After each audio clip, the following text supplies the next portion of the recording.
everyone, welcome to today's video. I know it's been a while since I've had a video dedicated solely to a time lapse, and that's because there's a bunch of travel and pattern testing, and that kind of just took up all of my time. I know I'm in the middle of like a time lapse for one of the Winnie the Pooh characters that I was working on, but I've lost track of where I'm supposed to be with that, so I decided I'm just gonna have a one-off just to get back into the habit of doing these, yeah? So back in April, I bought this, and today I'm gonna make it. It's currently October, which means it's a 6-month turnaround between when it entered my life and when I decided to make it, which still honestly is a short period of time. I have something that I want to do with this, and I can't do the thing with it until I make it, so we're gonna make it today. Ooh. Anyway, let's get started, shall we?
I finished the shark.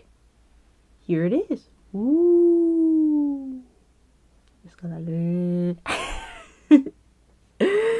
this turned out adorable. Oh my gosh. There's some things where if I were to make this again, I would do differently though.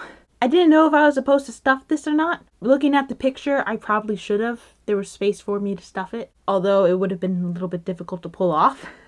I'm not a fan of how this looks. If I had known that they wanted me to make 2 of these without realizing it last minute like I did, what I would do is I would actually make a chain and then work around the chain so this would all be one connected piece. Maybe it's supposed to overlap a little bit, but I mean, it's a simple enough crochet skill just to work around the chain. But when it comes to the quality of the materials were actually relatively good. The instructions were super clear even without me going onto the website. Like it kept telling me to go to it. It keeps saying like see video, which is good because I know a lot of people learn that way now. So like it also came with this yarn. Like I have at least half the yarn left. Maybe not so much of the things that I was sewing with here.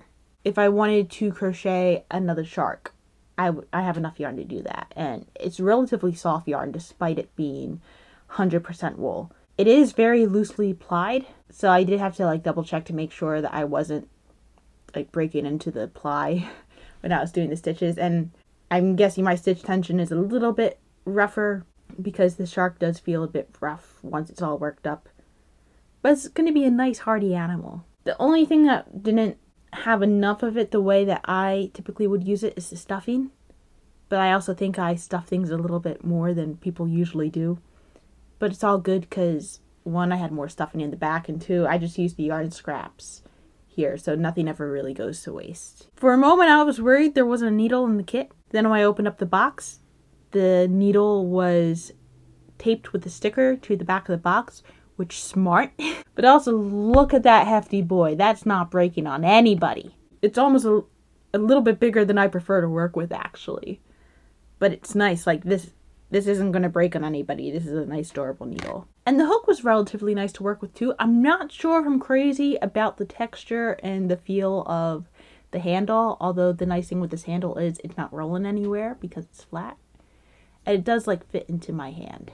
It's just there was like a lot of twisting. I'm not sure I appreciated that motion so much. But overall, if you're not familiar with how to crochet, you won't follow a crochet kit, like Toff does a pretty good job. It was also nice to not really have to think too hard about this because I mean I've been doing a lot of pattern testing lately, and when you pattern test there's a lot of reading over to make sure the instructions line up, and here I didn't have to make sure the instructions lined up, and if they didn't line up, it didn't matter because it was already published. Anyway, the whole reason why I wanted to make a shark was so I could do this. Baby shark doo doo doo doo doo doo, baby shark doo doo doo doo doo doo, baby shark doo doo doo doo doo doo, baby shark.